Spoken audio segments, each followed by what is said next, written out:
Ok, então, iniciou a gravação. Vocês, por gentileza, coloquem aí o concordo de vocês, né? E já começamos.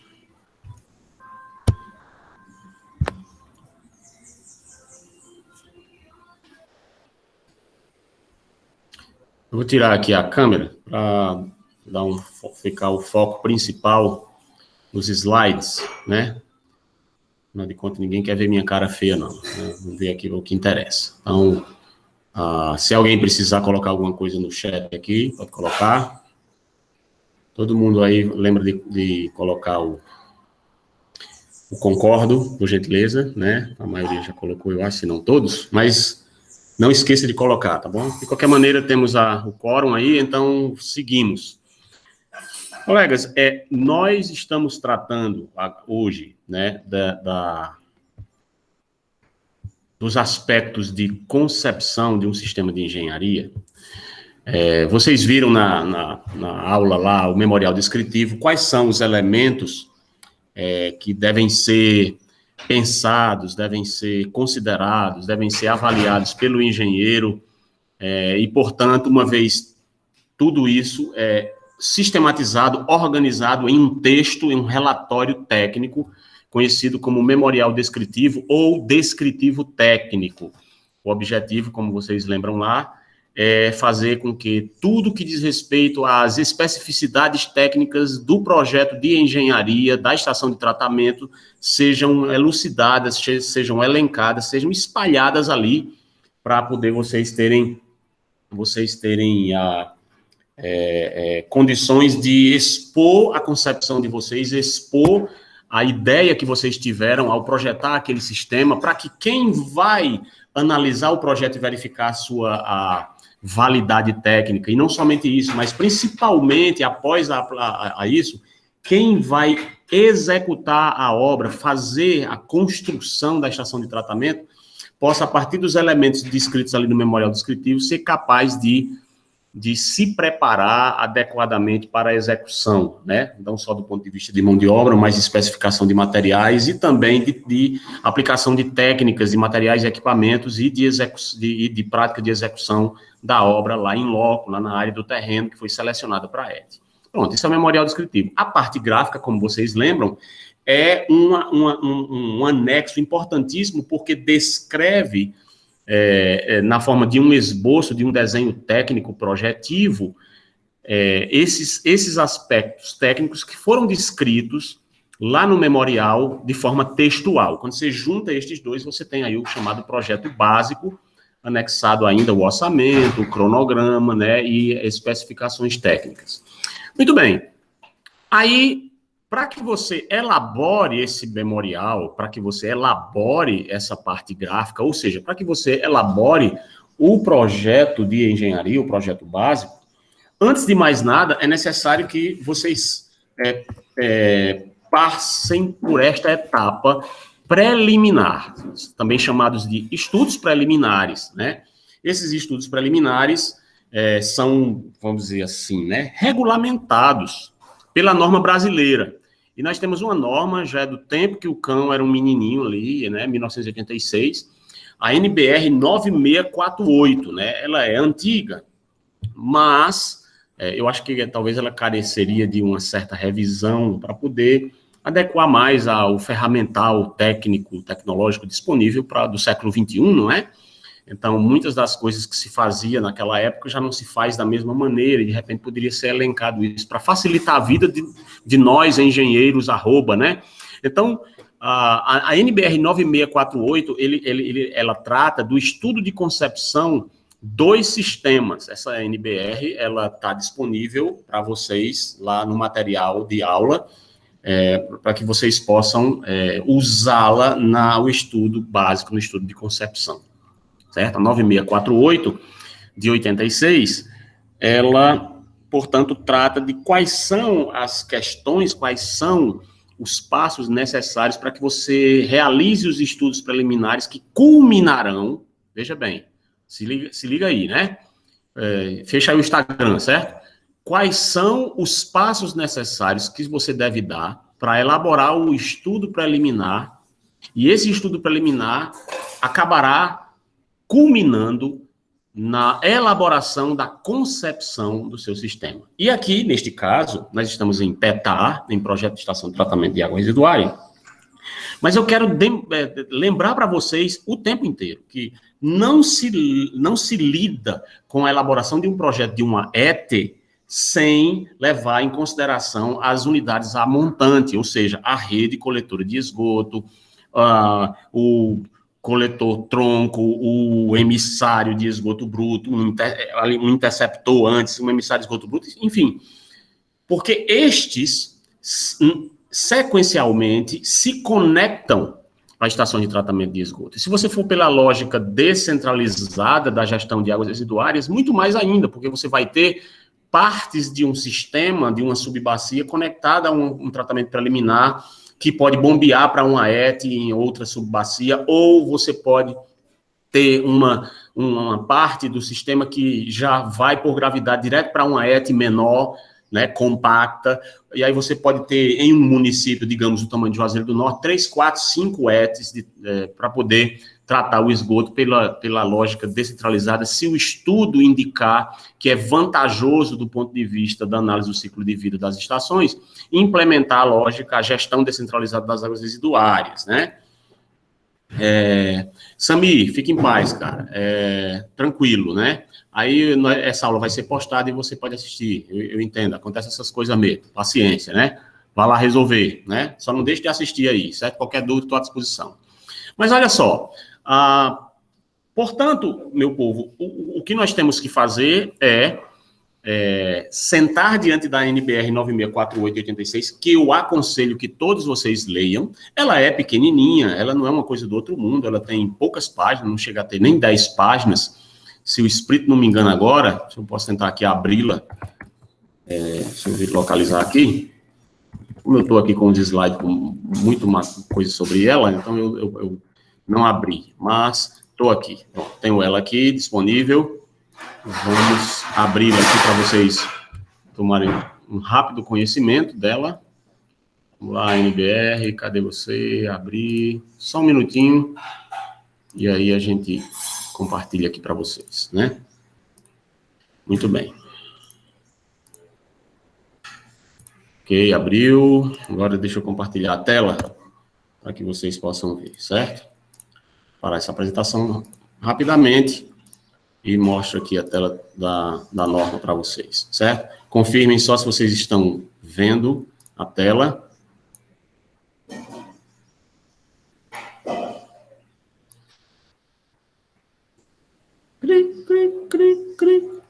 Alguém está vendo a tela? Sim, dá para ver, professor. Sim, professor. Valeu, ok. Então, vamos lá. O que vocês veem é uma cópia dela, né? Nós não temos um instituto, nós temos a autorizada, nós temos uma original da 12209, lamentavelmente não temos ainda esta. Ela é um estudo de concepção do sistema de esgotamento sanitário, ela data de novembro de 86, né? E ela tem apenas 5 páginas, tá vendo? Ó, certo? Então ela apresenta o objetivo, algumas definições, o que é o estudo de concepção, e aqui eu já linko, né? O que é o estudo de concepção? Estudo do arranjo das diferentes partes do sistema, organizadas de modo a formarem um todo integrado e que devem ser qualitativa e quantitativamente comparáveis entre si para a escolha da concepção básica. Então, você vai elaborar o estudo com tudo o que disser respeito quanto à sua percepção, quanto à sua avaliação das vicissitudes do local, do terreno, da topografia, das questões até mesmo de climáticas, eventualmente rios, proximidade de rios, possibilidade de alagamento, possibilidade de acumulação de água pluvial, etc. Então, esse aspecto qualitativo vai também se juntar a questões quantitativas, ou seja, qual é a extensão, qual é a diferença de nível, como é a topografia de lá. Se eu for implantar naquela área ali, o terreno é acidentado, qual seria o volume de corte e aterro compensado necessário? Eu ia gastar dinheiro muito com movimento de terra, né? E coisas assemelhadas, né? Então, aí você tem aí que linkar esses dois para escolher uma concepção básica, e essa concepção básica, a definição vem logo a seguir aqui, ó. Qual seria ela? A melhor opção de arranjo. No nosso caso, nós estamos tratando do melhor arranjo para a estação de tratamento, sob os pontos de vista técnico, econômico, financeiro e social. E aí, professor, como assim arranjo físico adequado que resolva o problema social? Bem, vocês vão se esforçar o máximo que puderem, né, para ser capazes de implementar um sistema de esgotamento que culmina em uma estação de tratamento de esgotos, né, que seja o mínimo impactante para a comunidade que vai ser beneficiada pelo sistema. E aí, o que é que eu quero dizer com isso? Uma ET, quando ela é implantada, ela sempre causa algum tipo de transtorno para a comunidade de entorno. Qual é, então, o nosso objetivo como profissional de engenharia? Minimizar ao máximo possível esse impacto da implantação na área de entorno. Daí é o aspecto social aí da opção do arranjo. É onde entra a urbanização e o paisagismo dessa ET, e muitas das vezes até mesmo a distância. Então, se você tiver 2 terrenos em uma determinada área, dando um exemplo aqui prático, e você lá naquela subbacia chegou lá próximo do rio, você identificou 2 terrenos que são apropriados para estabelecer, para você conceber o seu layout lá da sua ET, né, para você instalar a sua estação. E aí você notou que um deles está bem próximo de um conjunto de edificações assim, que vai impactar pelo menos umas 50 casas. Você notou que o outro terreno, ele é igualmente adequado do ponto de vista técnico, tanto qualitativa quanto quantitativamente, você identifica que ele está mais afastado dessas casas e que, portanto, considerando os ventos predominantes da região que podem levar azarro, né? Pode levar um cheirinho lá das emissões odorantes da estação anaeróbia, você observou que se você coloca um pouco mais distante das residências, pode ser que na camada de fricção da atmosfera os ventos dispersem e chegue lá nos grugumim, como diz o Matuto, né? Nos grugumim, na venta do povo lá, uma emissão odorante, vamos dizer, diluída ou minimizada, ou até mesmo abaixo da percepção, do limiar de percepção do olfato, né? Então aí, você diz, caramba, aqui eu vou precisar colocar mais uns, é só eu afastar aqui mais uns 3 quarteirões para frente, ó. Então eu vou ter aí qualquer 300 metros de distância a mais ali, e eu tô percebendo, caba sortudo, que dá para chegar por gravidade lá, cara. E vai ficar distante dessas residências. Então, qual é a minha opção? Para atender o aspecto social, eu decido até por uma extensão um pouco maior, encarece um pouco mais a obra, mas atende ao aspecto econômico. O financeiro, você vai observar que o impacto não é essas coisas todas, porque você está também garantindo o social. Economizar 300 metros de emissário por gravidade e manter uma ET exatamente incrustada no meio de 50 casas pode não ser o melhor arranjo, a melhor concepção básica, certo? Alguém tem alguma dúvida sobre essa digressão aí? Se não, a gente segue. Espero que estejam todos me ouvindo, né? Então, só mostrando aqui a norma, né? Professor, diga lá. Qual será a distância que deve ser atendida da ET até a comunidade? As residências. Pois é, essa é uma pergunta de $1 milhão, né? Até hoje tem sido feita essa discussão. Na verdade, não existe uma legislação específica. Eu já fui atrás de advogados, gente que estuda direito ambiental, etc. E nós temos resoluções em níveis locais, em níveis municipais, relativamente à questão da distância, certo? Então, tem ETs com distância de 500 metros, o caso aqui, por exemplo, acho que Juazeiro do Norte chega a 500 metros, ou quase isso. Deixa eu estar lembrando aqui, se chega, acho que talvez chegue a uns 500 metros a distância da ET, né? O problema é que, mesmo assim, ainda causa problemas aí, mas isso é uma outra discussão, né? Para a gente não perder tempo na aula, discutindo as especificidades da nossa ET de Juazeiro. Quanto a isso, é mais uma questão também da própria tecnologia que foi selecionada na época. Hoje, cada vez menos se opta por lagoa anaeróbia, né? E se opta mais por reatores WASB antes de sistemas de lagoa, caso eles sejam implantados. Está cada vez menos o uso de lagoas por algumas questões aí digamos assim, de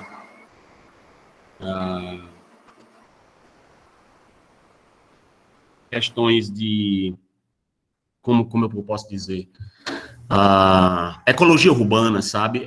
Hoje em dia, por conta do custo, né, de aquisição e de desapropriação de terreno nas cidades, houve uma mudança na ecologia urbana. No passado, os terrenos na periferia das cidades eram baratos, né? O pessoal da classe média alta, nas cidades pequenas e de porte médio no Brasil, até 20 mil habitantes, ou um pouco mais que isso, como Juazeiro também, sempre se concentrava ali na região do centro, e na periferia, normalmente, as pessoas de mais vulnerabilidade. Hoje isso está mudando, né? Inverteu, as pessoas estão cada vez mais de classe média saindo do centro, indo morar nas regiões dos arrabaldes, é uma tendência desde o Novo Rural francês, né? O pessoal mora nas cidadezinhas em redor de Paris, com qualidade de vida, e vem trabalhar em Paris, né? E aí, no caso da França, no nosso caso aqui, essa tendência se consolida com home clubs, né? Então, esse povo aqui que pode pagar, vão morar em condomínios muito dos chiques, fechados, onde tem até heliponto para pousar helicóptero, se o cabo quiser, como é o caso de um aqui, o famoso Caririz, aqui entre Juazeiro e Barbalha, né? Então, isso afastou a concepção muito, né? De lagoas de estabilização. Mas onde ela é barata, a gente pode optar. Então, doutor, não existe ainda, a não ser se houver uma lei específica municipal, que a gente tem que estar atento a isso, né? Quando vai projetar em um determinado local, procura na Secretaria de Meio Ambiente, olha, existe uma lei municipal relativamente à distância mínima para a implantação de estação de tratamento, acaba de ombro, não, infelizmente não há nada. Então, você opta pelo bom senso e procura distanciar o máximo possível, porque esse fator de distanciamento da ET depende de muita coisa, depende de topografia, depende de viabilidade, até mesmo econômica do ponto de vista de bombeamento. Às vezes seria legal botar uma distância maior, mas como você sabe que se você colocar maior distância, você vai ter um bombeamento muito grande do emissário por gravidade, a bomba vai ficar muito grande, vai ficar muito cara, e a ET vai funcionar 24 horas bombeando ali do tratamento preliminar para os reatores. Então, você tenta minimizar esses impactos o máximo possível. Não adianta uma ET socialmente adequada e inviável do ponto de vista econômico, né? Especialmente num país em desenvolvimento, como é o nosso, que com a pandemia voltou a ser terceiro mundo, né? Então, aí você veja que é um desafio dos engenheiros equacionar esses aspectos, né? Não só o aspecto econômico, mas também técnico e social, e não é uma tarefa trivial, né, Aparecido? Não é. Então, a distância de 500 metros realmente é considerável, como você comentou aqui. Mas, retornando para a discussão relativamente à concepção, nós seguimos aqui, portanto, colocando para vocês algumas questões sobre o projeto de engenharia em si, da 9648/86. Nós vamos tratar aqui, o que nós tratamos aqui, entenda, tanto é aplicável, porque, olha, sistema de esgotamento sanitário, certo? O que vocês estão vendo aqui, sistema de esgotamento sanitário, tanto é a rede coletora como a estação de tratamento. Então, quando você for conceber sistema de esgotamento sanitário, você vai usar essa norma aqui, somada à norma 12209 de 2011, que diz respeito aos estudos para a elaboração do projeto hidráulico da ET, certo? Então, são as normas que vocês vão tratar. 9648, de 86, a 9649 é para a elaboração da rede, é o projeto hidráulico da rede coletora, não é o caso agora para nós, mas vocês vão tratar a 12208, que é a estação elevatória, vocês vão tratar a 12209 de 2000, era a 92, foi atualizada, a 12209 de 92, depois foi atualizada para a 12209 de 2011, e nós temos essa mais atual para lidar com o projeto hidráulico. Essa daqui é para o estudo de concepção dos sistemas que leva você a elaborar a concepção, certo? E tem também a 13969 de 1997, todas da ABNT, que também trata do tratamento, versa, né, sobre o tratamento complementar a tanques sépticos, né, e aí você pode utilizar para a elaboração de projetos em pequenas comunidades, em comunidades rurais, comunidades periurbanas, né? E também em sistemas descentralizados, como hospitais, hotéis, campos universitários, para você ter uma ideia. Lá no nosso instituto, né, nós temos uma ET desse tipo, né? Uma ET Tank Imhoff, né, em série,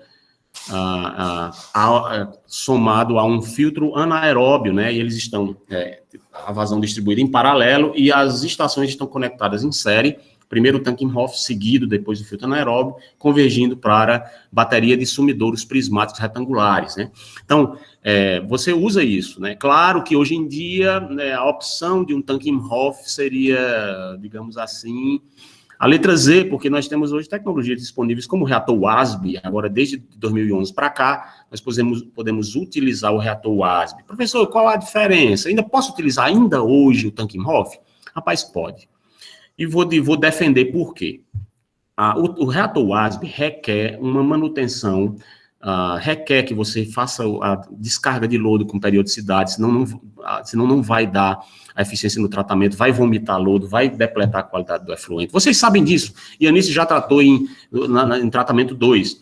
Exige que você, portanto, esteja coletando, né, naquelas torneirinhas lá, né, a 50 centímetros, 80 centímetros, 1,30 m, coletando lá em diferentes níveis de densidade da manta de lodo, para levar para o laboratório, para verificar como é que está a idade do lodo, para verificar como é que está a atividade metanogênica específica, né, a AME, para a partir daí você poder verificar se a estação está bem do ponto de vista microbiológico, né, especialmente em termos da metanogênese. Olha só,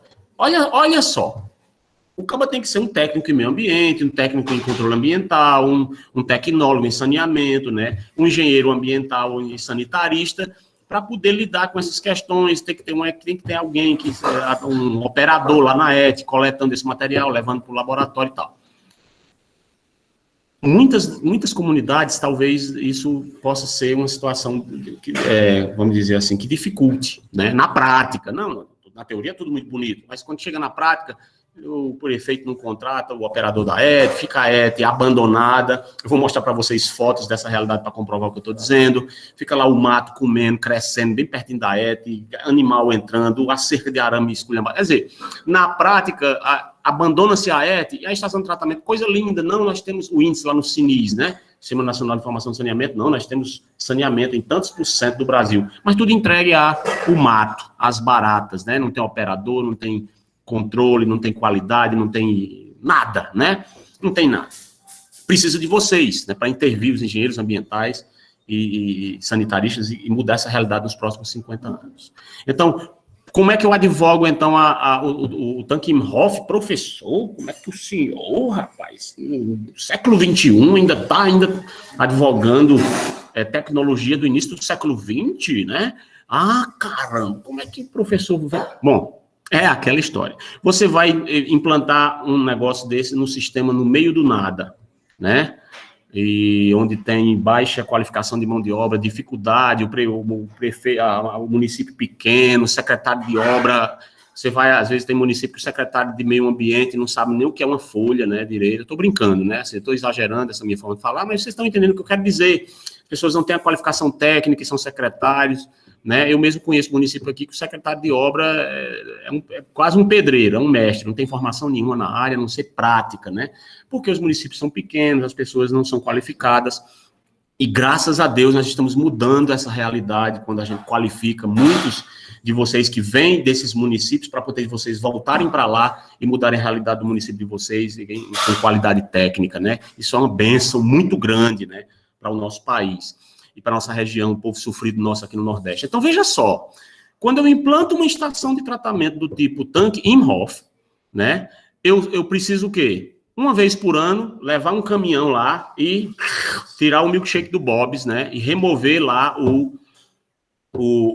aquele do Negresco, né, remover o lodo, né, de fundo, para poder manter a ET funcionando sem colapsar, né, sem colmatar, sem encher, né, o filtro anaeróbio que na sequência normalmente se coloca depois de um tanque Imhoff para a qualidade do efluente sair adequada. Isso é uma qualidade até razoável, costuma até atender a parâmetros menos restritivos, né, pelo menos de carbonácea, né, e sólido suspenso. Então, você veja só, uma ET de tecnologia simplificada, manutenção simplificada, muitas das vezes pode até ainda ser justificável, mesmo no século XXI, na era onde todo mundo só pensa em reator de membrana, né, em reator, em processos oxidativos avançados, né, aí todo mundo enche os peitos de lodos ativados, mas não lembra que para operar um lodo ativado, quase que tem que ter um mestrado no negócio, né? Não lembra que, normalmente, nas graduações, a gente nem estuda lodos ativados direito, né? Se você for fazer mestrado em engenharia sanitária, você vai ver que tem uma disciplina lá só para lodos ativados de 60 horas para tratar só sobre lodos ativados, certo? Com o Adriano Van bem aqui na Paraíba, em Campina Grande, né, Aparecida? Então, aí você vai ver que o bicho pega. Não é qualquer pessoa que opera um lodo desativado. Tem que ter um treinamento, treinado por alguém que tem mesmo conhecimento de operação desse negócio a fundo, né? Então, é desse tipo de coisa que a gente trata. Mas, muito bem. Dito tudo isto, né, você vai se preocupar, portanto, em realizar o estudo de concepção do seu sistema, né? E somente após elaborar essa concepção é que você vai seguir com o projeto em si. Nós poderíamos dividir, então, as nossas fases de projeto assim, ó. A concepção, depois o dimensionamento das unidades do sistema, e aqui, ó, entra aquela fasezinha que vocês começaram a brincar em tratamento 1, tratamento 2. É quando a gente encontra as dimensões L, B, altura útil, volume, TDAH, calcula lá, verifica as dimensões básicas, né? Se atendem a critérios de carga hidráulica, se atende a critérios de carga orgânica aplicada, etc, etc. E aí, uma vez que você concebeu o sistema, que aí envolve todo um traçado de coisas, e depois que você dimensionou as unidades com base na concepção, é aí que você vai detalhar e especificar o projeto. E aí nós estaríamos tratando do projeto construtivo, que eu gosto de chamar do projeto em si, né? A coisa fica gostosa, né, para quem é engenheiro, quem gosta de projetar, a coisa fica gostosa aqui, na parte do projeto, né? Quando você começa a preparar o negócio para ser construído, né? É evidente que a parte de concepção é muito chique, essa parte aqui de concepção aqui, se tiver errada, não adianta dimensionar bonito, o negócio não funciona, certo? Se você concebeu muito chique, está tudo muito organizado, a melhor área possível, o melhor arranjo físico interno da ET possível, mas se você não dimensiona o negócio certo, dimensiona com TDAH baixo demais, as bactérias não crescem, não come a matéria orgânica, o cocôzinho sai lá inteiro do outro lado, brincando assim, né? E você não vai ter a eficiência da estação, não fez nada da vida.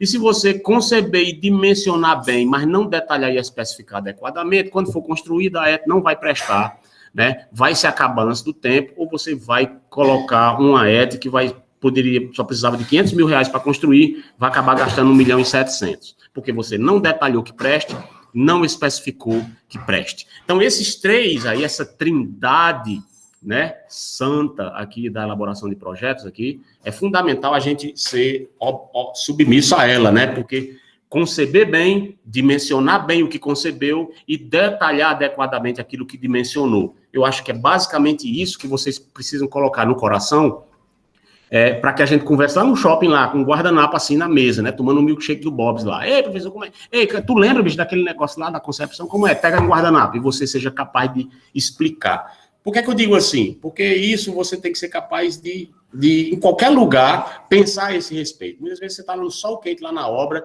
e você, às vezes, tem que desenrolar alguns problemas oriundos de má concepção, oriundos de mau dimensionamento e oriundos de mau dimensionamento. Às vezes você tem que meio que dar uma de projetista na hora, lá no sol quente, né? O calor de 35 graus, você está lá com um projeto errado na mão, que não levou em consideração certas questões lá de interferência lá no local do terreno, e você agora tem que resolver, muitas das vezes, o pepino, né? Pior ainda, né? Porque nesse processo nosso licitatório brasileiro de projeto, você pode, por causa do menor preço, contratar um projetista lá do Mato Grosso do Sul para fazer uma ETA aqui em Juazeiro do Norte. O cara não vem nem aqui, recebe a topografia pela internet, pelo WhatsApp, olha só, faz o projeto e manda. E pronto, foi o menor preço, ele cobrou 10 mil, o outro cobrou 50. Não, mas esse cobrou 10 mil, esse outro é irreal demais. O cara é um projetista daqui, rapaz, da região do Cariri, cobrou 50 mil para fazer um projeto de vergonha. O outro cobrou 10 mil lá no Mato Grosso, recebeu a topografia, ganhou a obra, fez, mandou uma, como se diz, né, uma cagada de jacu no popular nordestino, e quando chegou lá na obra, tudo errado, topografia errada, não bate, tem umas interferências de drenagem que ele não previu o emissário, agora o emissário não pode mais ser por gravidade naquele caminhamento, é moído. E aí agora você, projetista, está lá no sol quente, com 35 graus de temperatura, tendo que lidar com o problema. Como é que resolve? Entre em contato com o projetista, o celular não atende. Manda um e-mail, não atende. Entre em contato com o WhatsApp, não, a carinha lá não tem mais nem foto do perfil. E agora, José, como é que resolve? Aí é onde entra o engenheiro, tem que desenrolar. Se o problema for muito grave, tem que voltar e sentar com o fiscal de obra, às vezes até com a Cega Maria lá, o governo do estado, etc. Dependendo do problema e do tamanho da obra, eles dizem, olha, aconteceu isso aqui, nós vamos... Aí, vai fazer o quê? Bom, a obra tem que andar, como é que a gente resolve? E aí, paralelamente, o jurídico aciona, né, a empresa lá, processa a empresa projetista, porque desapareceu. Às vezes o dono morreu de Covid, né? Ou então, se não, era um povo irresponsável mesmo, que estava aí só querendo ganhar dinheiro fácil, né? E fez um projeto qualquer para botar 10 mil no bolso, depois desaparece, né? Tem gente que não tem compromisso, né? Vocês sabem disso, está cheio de coisa de estelionatário no mundo inteiro. Então, aí você tem essas questões a considerar. Então, imagine só, você tem que resolver um problema in loco. Isso é muito comum, eu já lidei com isso na vida real. Eu estava elaborando, aqui, trabalhando na rede Prosaneada, no Rumeirão, Santa Teresa, Pio XII, etc. No passado, idos de 1997, 98 aqui, eu me lembro muito bem, né? Era eu, um menino lá, Barcoquebas, era até um descendente de árabe, né? Um engenheiro lá e tudo, e a gente resolvendo o problema, né? Quase que reprojetando a rede coletora lá, né? Era uma rede condominial, porque não estava dando interferência e o projeto não estava de acordo com a realidade do condomínio lá, do quarteirão, né? Intramuros. E a gente tinha que refazer o projeto da rede, tinha que recalcular a tensão trativa e ver se passava, tal, para poder chegar na ligação da caixa de passagem, para ir para o posto de visita. Olha só. Então, a gente lida com isso no dia a dia, de segunda a sexta, né? E vocês vão lidar com isso. É por isso que eu digo que é fundamental a elaboração avergonhada, né, apropriada, adequada, de um projeto de engenharia com base em uma concepção bem feita, tranquila, sem pressa, reunindo o máximo de elementos de informações técnicas possíveis, que é aquilo que eu chamo aqui de coleta de dados preliminares. Né? E aí você vai, com base na coleta de dados que você vai elencar, fazer o estudo, rabiscar papel, né? E quando eu digo rabiscar papel, você pode usar aí as tecnologias hoje, né? De fazer isso digitalmente, né? Usando imagem de satélite, Google Earth Pro ajuda muito nos estudos preliminares, pode usar outras ferramentas pagas, né? Você pode até usar o Google Earth pago ou outras ferramentas com base em base de dados oficiais do governo do estado, etc., que você tem até acesso a plantas topográficas de toda uma área, né, com curvas de nível de 5 em 5 metros, pelo menos para ter uma noção de como é a convergência geral das subbacias, etc. Depois você, é claro, vai fazer um estudo mais acurado, com curvas de nível de metro em metro. Você não pode elaborar um projeto desse sem ter uma curva de nível em metro. Lembre-se que esgoto flui por gravidade, e assim vai, né, meu povo? Então, a coleta de dados, estudos preliminares é fundamental. E aí, com base nessa coleta desses dados, desses estudos, né, especialmente, eu chamo bastante atenção a questão da topografia, né, a questão das áreas em redor, as áreas de expansão, as delimitações que nós chamamos os divisores de água, né, usando lá da parte que vocês estudaram lá naquela disciplina lá antes de drenagem, que vocês pagam, esqueci agora o nome dela, hidrologia, né? Então, você tem essa noção de para onde caem as águas, juntando topografia com hidrologia, dá isso, né? E você tem, sabe se você vai fazer com aquela determinada área, o setor nordeste daquela cidade, algum dia, daqui a 20 anos, no fim do horizonte de projeto, vai acabar convergindo para dentro da sua estação de tratamento. E eu lembro aos senhores que isso não está muito nos livros, né? Eu acho que eu não vi isso em livro nenhum, mas os cabelos brancos ajudam, né? Que é quando você pega aqui num determinado setor que não foi previsto no projeto original da ET, que foi concebida, né? Mas aí, ora bolas, a cidade cresceu, apareceram condomínios, apareceram Minha Casa Minha Briga por todo canto, né? E esses condomínios vai fazer o esgoto dele, tem que ter. E aí como é que faz, doutor? Aí não tem lugar onde botar a ET, não tem onde jogar o esgoto, não tem rio próximo. E agora, doutor, como é que faz? Desenrola. Como é que desenrola? Transposição de bacia. Muito comum que subbacias que nem eram afluentes para aquela ET topograficamente, acabam sendo afluentes à ET através de transposição, fazendo bombeamento do esgoto a partir de um tratamento preliminar lá no Minha Casa Minha Briga e levando para o emissário do sistema existente, que foi projetado há 20 anos atrás, né? Como exemplo, nós temos aqui em Juazeiro do Norte a nossa ET Malvas recebendo efluente de efluentes que jamais convergiriam para lá, porque elas convergiriam para o outro lado da cidade, né? E aqui nós temos muito o caso dos Minha Casa Minha Briga, que foram construídos aqui, de São Sebastião 1 e 2, que hoje afluem por gravidade, esses condomínios Minha Casa Minha Briga, naturalmente eles afluiriam para o lado de Missão Velha, mas para o lado de Missão Velha, saiga, né? E aí a decisão da CAGES foi, não, olha, não construir outra estação de tratamento lá não dá certo, não. Então o que é que nós vamos fazer? Mexe, outro município, e complica, né? Então, vamos fazer o seguinte, vamos transpor. Projetaram uma estação de tratamento, eu participei até do projeto, um tratamento preliminar, e aí bombeia um emissáriozinho por gravidade até aquela avenida zona que vai para o aeroporto, que eu esqueci agora o nome, e de lá vai para Humberto Bezerra, esqueci, desculpem o nome, aí vai lá na direção lá da estação elevatória existente, lá no bairro Limoeiro, que bombeia lá para, a Humberto Bezerra é essa, que recebe lá por gravidade, vai-se embora, vai cair na ET Malvas, no final das contas. Um sistema que foi projetado anteriormente, mas que não foi previsto entrar esgoto daquela rede. Então, você percebe aí onde é que está situada a complexidade do estudo de concepção. Você precisa expandir, você não pode tratar só o local onde vai implantar a ET. A nossa tentação é essa, né? Para simplificar o trabalho, a gente pensa só na área da ET. Sim, mas espera aí, suba mais um pouquinho, dê uma olhada lá de cima. E no futuro, eu sei que você está projetando só para esse condomínio, eu sei, para esse bairro, eu sei. Mas e no futuro? Vai crescendo, a cidade está crescendo. Para onde é que a cidade está crescendo? Por isso tem que consultar os zoneamentos, Secretaria de Obras, Secretaria de Meio Ambiente, Autarquia Municipal de Meio Ambiente, etc. Como é a cidade, né? Especialmente se você não conhecer a cidade. E a cidade cresce para cá, e meu bairro, aqui, e esse bairro aqui todinho, rapaz, esse bairro todinho aqui no futuro, o esgoto vai correr todo para cá, para essa região aqui, onde a minha ET vai ser localizada. Então, há muita vestígio técnico de que no futuro vão acabar decidindo pegar esse esgoto e jogar dentro da ET, mas a ET não tem capacidade para isso. Então, a pergunta é, tem capacidade de expansão? Aí você já, muitas vezes, poderia é o que é recomendado na literatura, projeta a ET, né, modulado, esse seria o ideal, né, e você projeta para que a ET possa ter capacidade de expansão, a área do terreno, não seja só para colocar a ET que está projetando para hoje.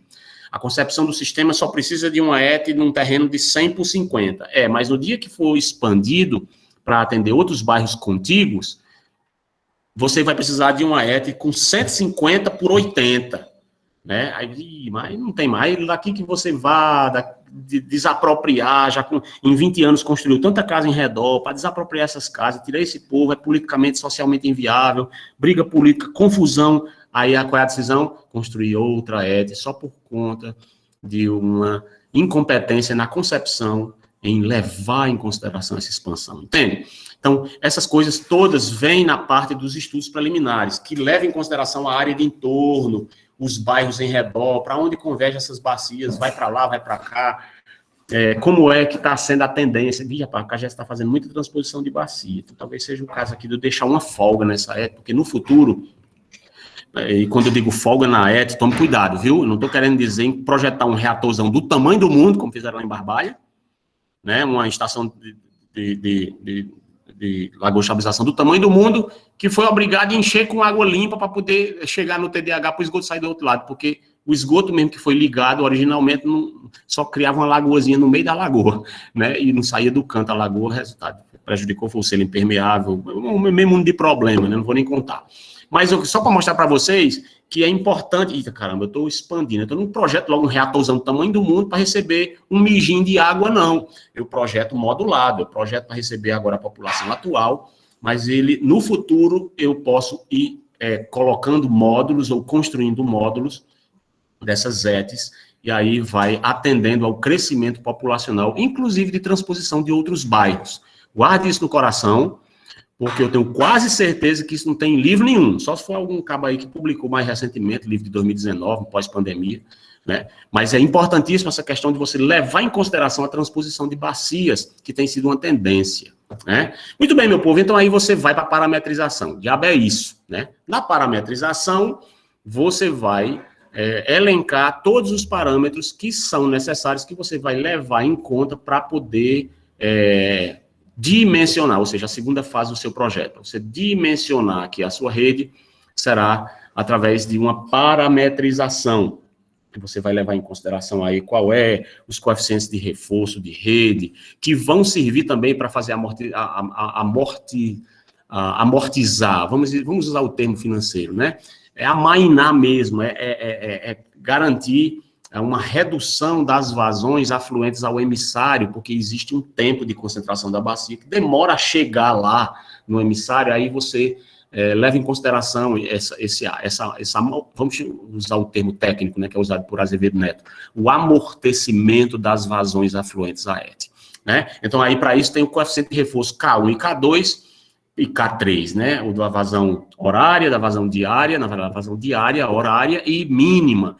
Esses coeficientes de reforço são utilizados e servem muito bem para fazer amortecimento das vazões afluentes até 750 litros por segundo de vazão. Daí em diante, não, tem que ser feito um estudo específico, aí para cachorro grande, né? Briga de cachorro grande, certo?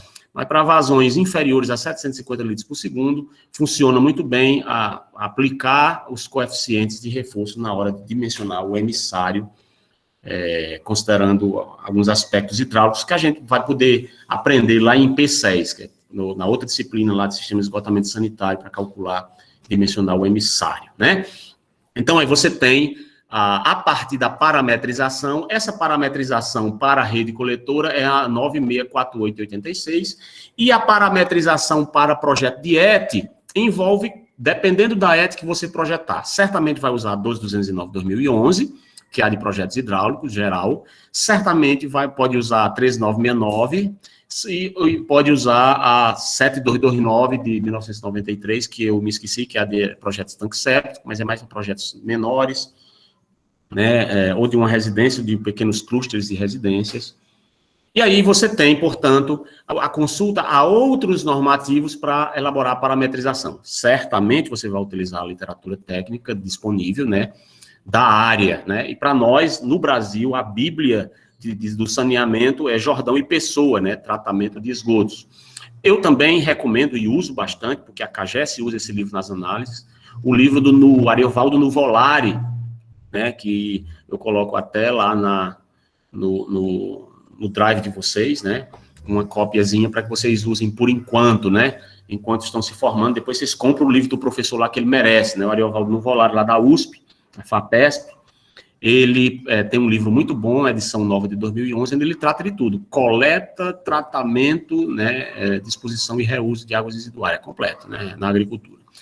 Então, excelente o livro, e ele também mostra, dependendo da ética, e olha, ele tem acho que foi o doutorado dele, ele tem um capítulo específico que toma, caramba, sei lá, 1/7 do livro, mais ou menos, né, só sobre dimensionamento de loads ativados, certo? Então, dependendo da ética que você escolheu na sua concepção do sistema, para tratar e dar o nível adequado de tratamento para atender a legislação, né, no nosso caso no Ceará do COEMA, ou em qualquer parte do Brasil no CONAMA, né, 430 de 2011 e a 357, juntando as duas, você vai usar um parametrizações diferentes do projeto, né? Por exemplo, reator WASB, qual é a altura mínima?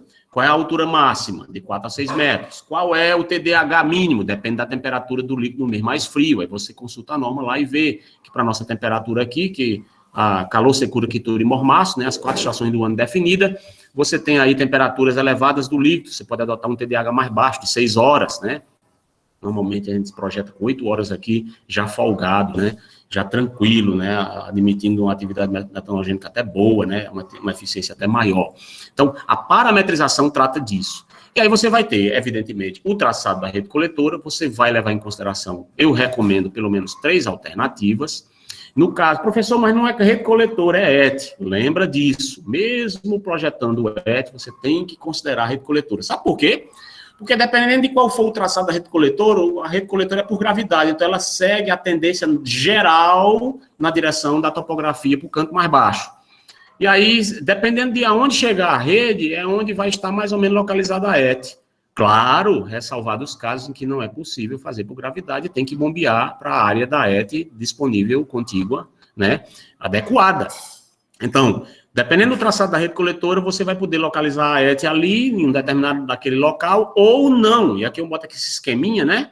Mostrando aqui, ó, por exemplo, uma subbacia A e uma subbacia B. O que é isso? É porque todo o esgoto dessa área aqui, ó, aqui é o divisor de águas, converge para cá.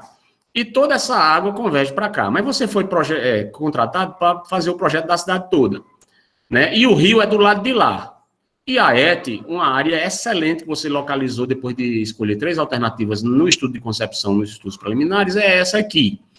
Aí o que é que você faz? Paciência, né? As coisas não é perfeitas, não, só no céu, né? Aqui debaixo do sol as coisas são imperfeitas. Então, o que é que eu faço? Eu pego aqui a subbacia B e levo toda por gravidade a coisa mais linda do mundo a esse ponto aqui que converge para a área da ET, né?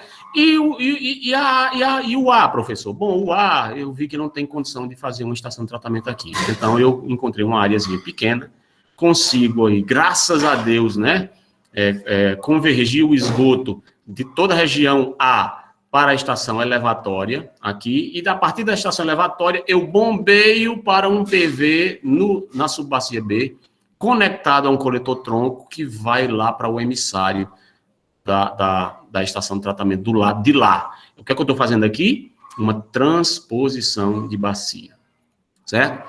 E aí você leva lá para o corpo receptor, certo? Então, é bom só lembrar que 60% a 80% do custo do sistema de esgotamento sanitário é rede coletora. O restante é o custo do tratamento de esgoto. Então, se você quer economizar, quer fazer desenvolver o seu país para um dia a gente sair de deitar eternamente em berço esplêndido, como diz o nosso hino, para ser primeiro mundo algum dia, né? Vamos fazer com que o nosso país seja um país inteligente, um país que economiza, um país que poupa, um país que investe, não que desperdiça, né? O custo de rede é alto, mas lembre que a interligação da rede com a ET é íntima, né? Igual o relacionamento de um namoro ou de um noivado, de um casamento, certo?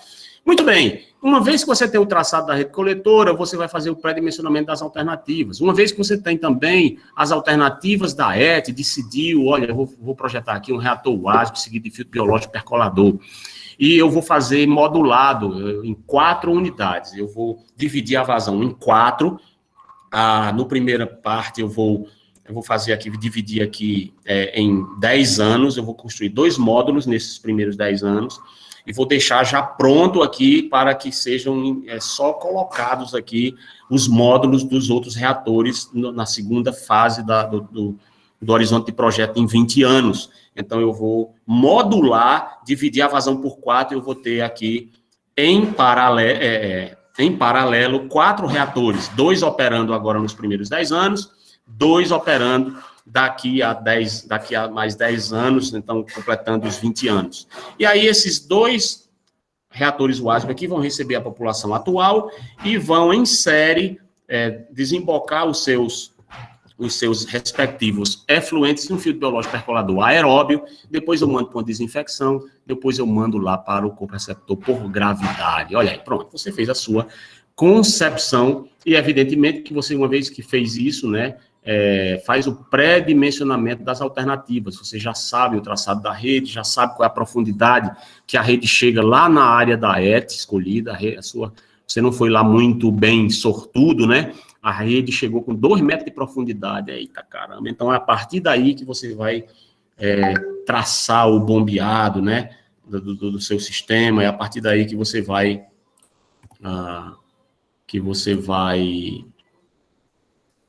elaborar o seu negócio, né? Tudo bem. Então, vamos adiante, né? Eu queria tentar convergir mais aqui, né? Porque eu estou dando esses detalhes porque eu considero fundamental. Depois vocês vão ler a norma e aí vocês vão ficar mais sabidos do que eu, certo? Então, aí, ó, é importante que você siga esses passos, né? Lembre que quando eu falo aqui de traçado da rede coletora, também diz respeito à concepção no nível da ET, tá certo? Também diz respeito à concepção no nível da ET. Então, vamos lá. Uma vez que você pré-dimensionou, já tem uma ideia do tamanho, do volume, da altura do reator WASB, já decidiu se ele vai ser enterrado, se ele vai ser semi-enterrado, se ele vai ser elevado, se ele vai ser apoiado no solo, né? São diferentes formas de você conceber a sua ET, e isso influencia no bombeamento, na potência da bomba, lá do tratamento preliminar, na estação elevatória que bombeia o esgoto que vem lá do gradeamento, que vem lá da caixa de areia, para dentro do reator, né?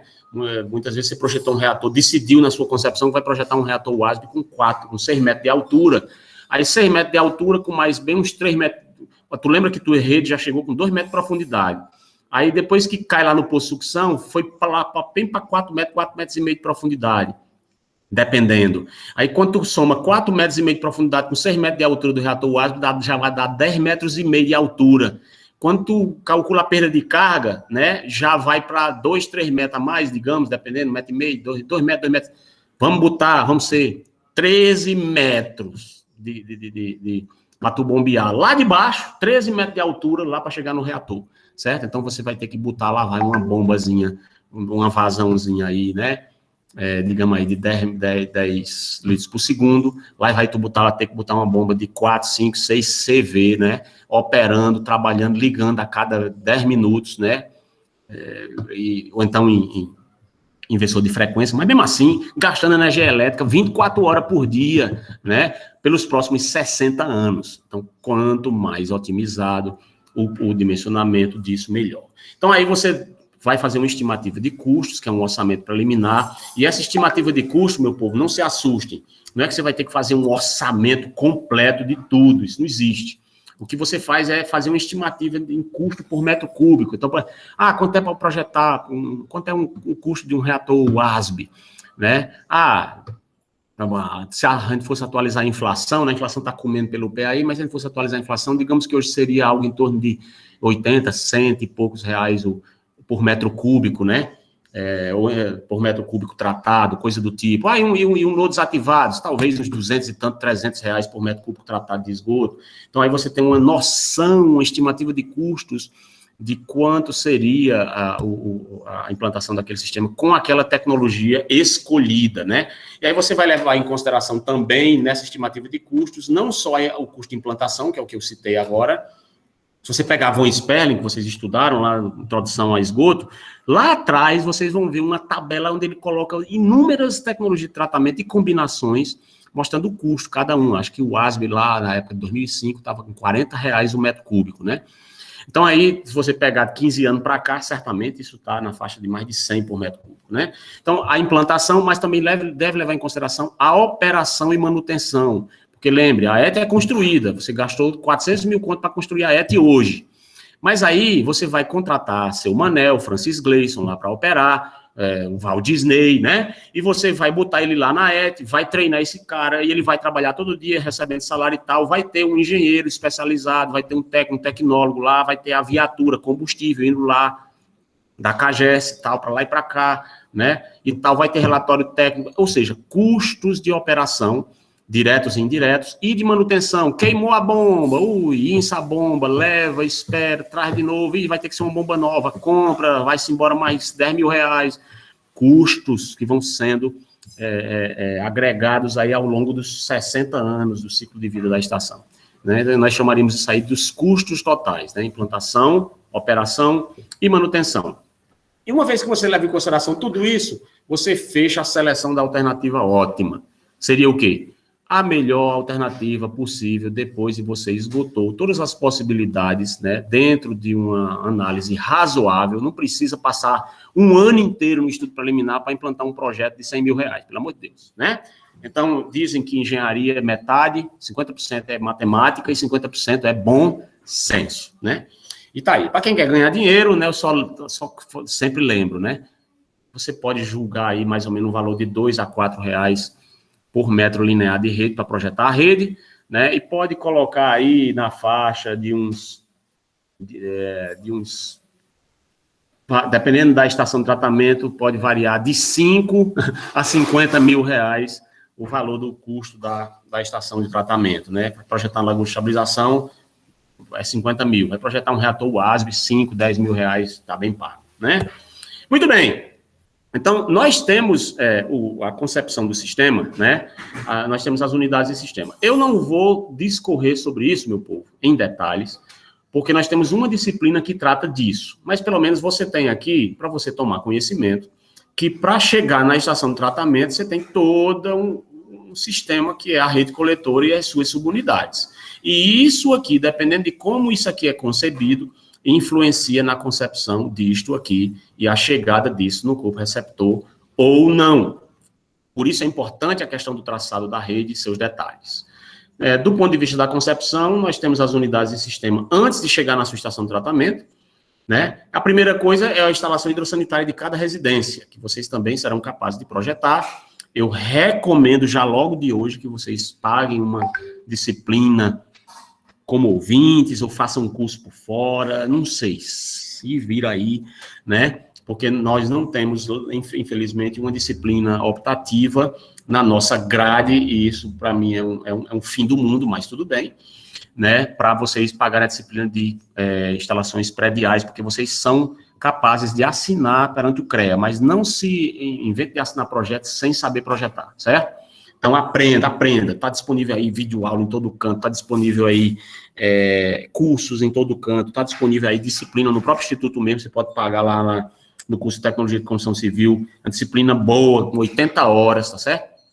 Você pode pagar projeto de estação, ou de instalações hidrossanitárias. Tudo começa na instalação hidrossanitária, que aí culmina na ligação predial, né? E da ligação predial, você vai fazer afluir isso a uma rede coletora, tem a secundária e a principal. Essa rede coletora principal aflui para um coletor tronco. Esses coletores tronco afluem para um interceptor, que literalmente intercepta, impede o esgoto de cair no rio, né, digamos assim, e aí de seguir o fluxo natural de drenagem, né? E aí do interceptor ele vai cair no emissário de esgoto bruto, ou numa estação elevatória de esgoto, depende da situação topográfica, das especificidades. Cada projeto é diferente um do outro.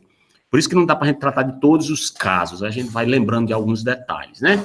E aí, convergindo isso para o nosso interesse. Qual é o nosso interesse aqui? Projetar a ET. Então, na ET, nós teremos o tratamento preliminar, que faz a conexão de tudo isso aqui acima com a área da ET, né? E aqui no tratamento preliminar, nós afluímos para o tratamento propriamente dito, que é o secundário e o terciário. Na maioria das vezes no Brasil, como até me disse, né, eu tive o privilégio de ter uma comunicação pessoal com o próprio Marcos von Sperling, aí em Campina Grande, viu, Aparecido? E ele teve aí dando palestra e tudo, e é amigão do meu orientador, toma cachaça junto lá e tudo, e a gente lá conversando com ele e tudo, não sei o quê, e ele aguentou minhas conversas bestas, né? E a gente conversando, ele disse, professor, mas olha, eu vou dizer uma coisa a você, né? Ele mais velho que eu. Se eu vou dizer uma coisa a você, meu amigo, se nós no Brasil, nós conseguirmos, né, garantir a universalização de tratamento de esgoto de matéria carbonácea, né, e aí nós estamos falando de tratamento secundário, né, remover DBO, DQO, etc., sólidos suspensos, voláteis, sólidos suspensos, totais, etc. A gente conseguir fazer isso, já está de bom tamanho, já é uma revolução sanitária e ambiental em nosso país. E aí, depois, se der, se sobrar dinheiro, a gente pensa mesmo na remoção de nutrientes. Eu sei que, eu dizendo isso aos ouvidos dos engenheiros ambientais aqui, vocês dão vontade de mandar, contratar um cabo lá do Exu para me matar, né? Um pistoleiro, né? Mas não, você entende a brincadeira? É claro que a preocupação, mas professor, como é que é um absurdo um negócio desse? Marco Espera disse, o senhor disse, né? Só se ele negar até a morte, mas ele me disse. Mas ele tem razão, veja bem, projetar lodos ativados para remover nutrientes depois com um processo anóxico, não sei o que, certo? Tem dinheiro para isso, meu povo? Tem, professor, tem. Aí vai discutir, o problema é a corrupção. Não, deixa isso para lá. Com o dinheiro disponível, se o Brasil mudar pouco nos próximos 50 anos, né, mudar 20%, diminuir a corrupção 20%, sobra dinheiro para a gente universalizar em todos os municípios de mais de 20 mil habitantes, um sistema com lodos ativados, com um reator anóxico para poder fazer desnitrificação. Não sobra, não tem dinheiro para isso. Então, qual é a solução? A solução é buscar a minimização do impacto ambiental o melhor que a gente puder. Essa era a lógica da argumentação do professor von Sperling. Não vão crucificar o coitado, eu estou defendendo já o argumento dele, inclusive porque eu concordo também, né? Se nós pudermos, pelo menos, garantir um tratamento secundário em todos os nossos municípios, os mais de 5 mil municípios que nós temos no nosso país, já será uma revolução, certo? Lembrando que universalização não significa 100% de atendimento, né? Mas tudo bem, nem mesmo o sudeste do nosso Brasil, que é ricão, chique, tampa de cruz, eu vou até mostrar para vocês umas fotos de umas ET lá, em Minas Gerais, é universalizado assim como mostra os dados do CNIS. Eu estou dizendo uma realidade entre a estatística e a prática, né? Quando você bate a foto, é diferente dos números estatísticos, né? Mas deixa lá para o final da disciplina quando a gente tratar do assunto. Se Deus permitir, se eu sobreviver ao Covid, né? E aí você tem aí o terciário. Professor, vamos lá remover aí um coliformezinho, né? Vamos botar aí uma desinfecção e tal. Muito bom. Inclusive, se você, na nossa norma, né? Se você não clorar o efluente, não pode lançar no rio, né? O COEMA, né?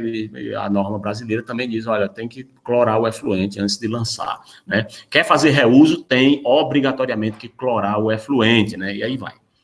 E aí, meu povo, por fim, o emissário de esgoto tratado após a estação da tratamento de esgotos, né? Veja só, eu disse para vocês, eu acho que em aulas passadas, talvez nas videoaulas, que é difícil de o engenheiro ser contratado apenas para fazer o projeto da ET. Na maioria das vezes, o prefeito, o governador, a licitação e tal, é para fazer o sistema de esgotamento sanitário completo, né?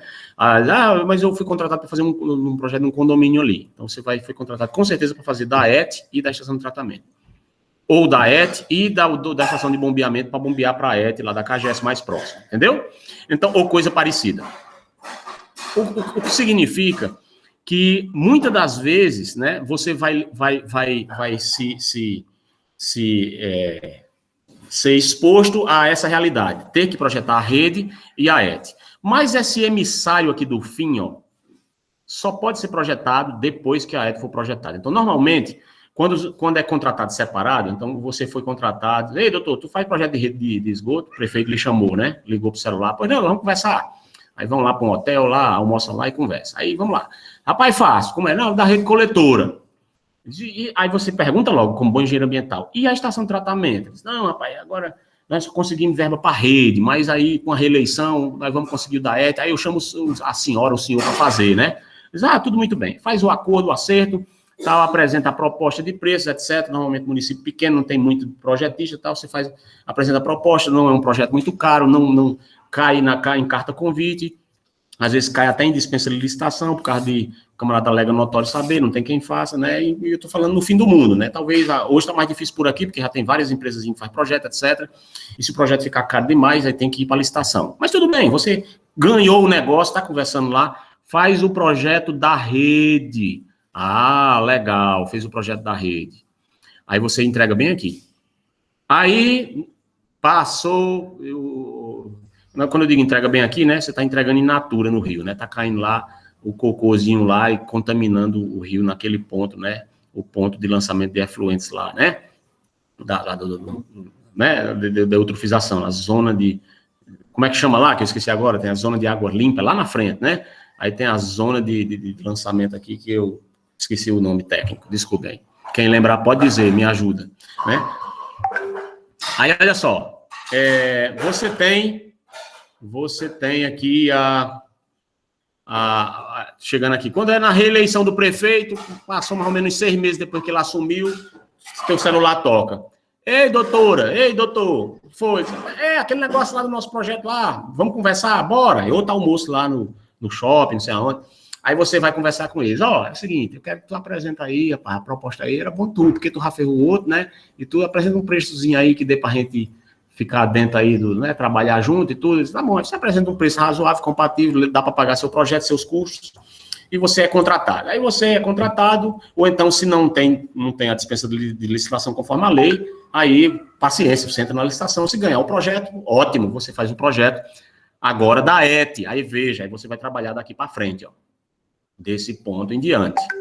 Só que veja só, quando chega bem aqui depois da ET, tem um emissário. O que eu quero dizer com isso é, se você for contratado para fazer tudo, vai fazer até o emissário, para deixar no rio, ou para levar para a área de reuso, ou levar para o campo de infiltração no solo.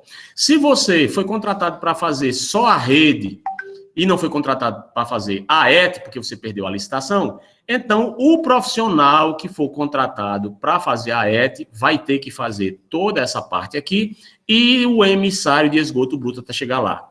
O que é que eu estou querendo dizer com isso? Que vocês, no nosso projeto final da disciplina, têm que ser responsáveis por projetar a ET e fazê-la chegar até ao rio no ponto adequado, antes da cota de cheia, certo? Antes da cota histórica de cheia do rio, certo? Na zona, chegando na zona não aedificandi, né?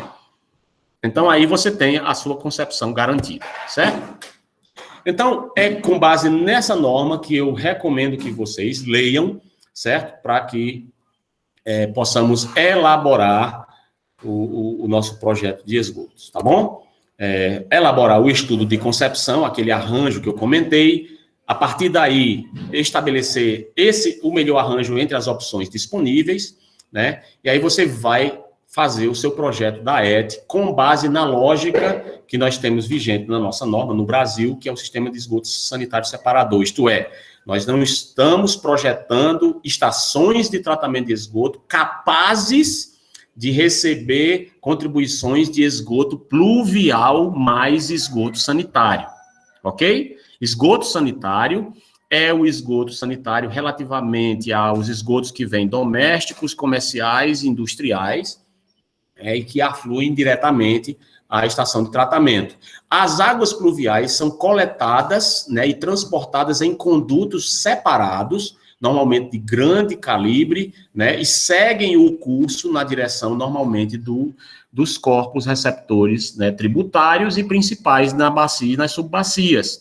Nós não juntamos, na Europa, até tem o fantasma da ópera, né? A Europa faz isso, junta, antigo, né? Hoje talvez já exista um sistema separador absoluto na Europa mais modernamente, mas no passado era drenagem separada, tem até aquelas galerias, verdadeiras cidades subterrâneas do fantasma da ópera, né? As meninas aí românticas, né? E aí você tem aí tem também uns cabas românticos também, né? Escutando sofrência, né? E aí você tem aí o fantasma da ópera, debaixo lá das galerias, que recebe junto esgoto e drenagem de chuva, né? No Brasil não é assim. Drenagem é separado de esgoto, né? Não vamos discutir aqui vantagens e desvantagens desses aspectos para não fugir do nosso objetivo, mas eu acho mais interessante o sistema separador absoluto, por várias razões, certo? Uma delas é a questão da diluição do efluente que prejudica a qualidade do tratamento no período chuvoso. Mas vamos lá. Então, nós temos, então, esse sistema, né, que todo esse conjunto que vai, de conexões e tubos, etc., que vai afluir a ET, né? Do esgoto sanitário, que mistura com o esgoto industrial.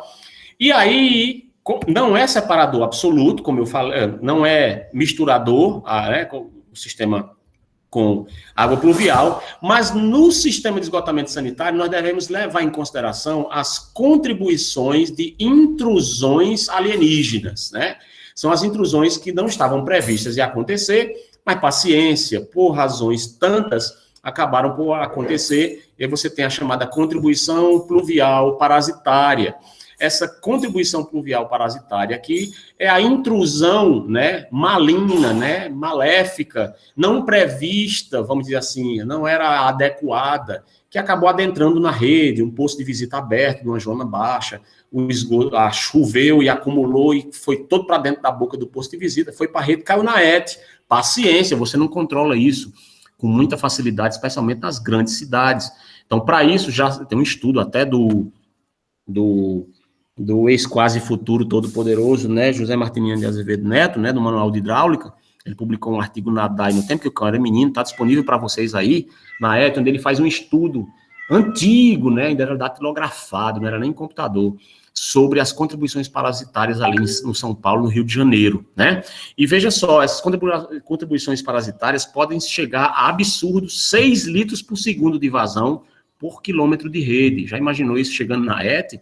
Projeta a ET para 10 litros por segundo, e se você tiver 1 quilômetro de rede, no seu sisteminha pequenininho, né, você já tem 6 litros por segundo, só nesse quilômetro de rede, a ser adicionado, eventualmente, aos 10 litros por segundo do teu esgoto. Isso aí já é 16, quase que se inclina para dobrar a vazão, né? Claro, isso aí teria que ser lá em Manaus, né, onde chove todo dia, né, e chove torrencialmente, Belém do Pará. Aqui no Nordeste não chega a tanto. Tanto é que a CAGES fixa no seu caderno para projeto, né, de orientação de projetos, o valor de 0,25 litros por segundo por quilômetro de rede, né?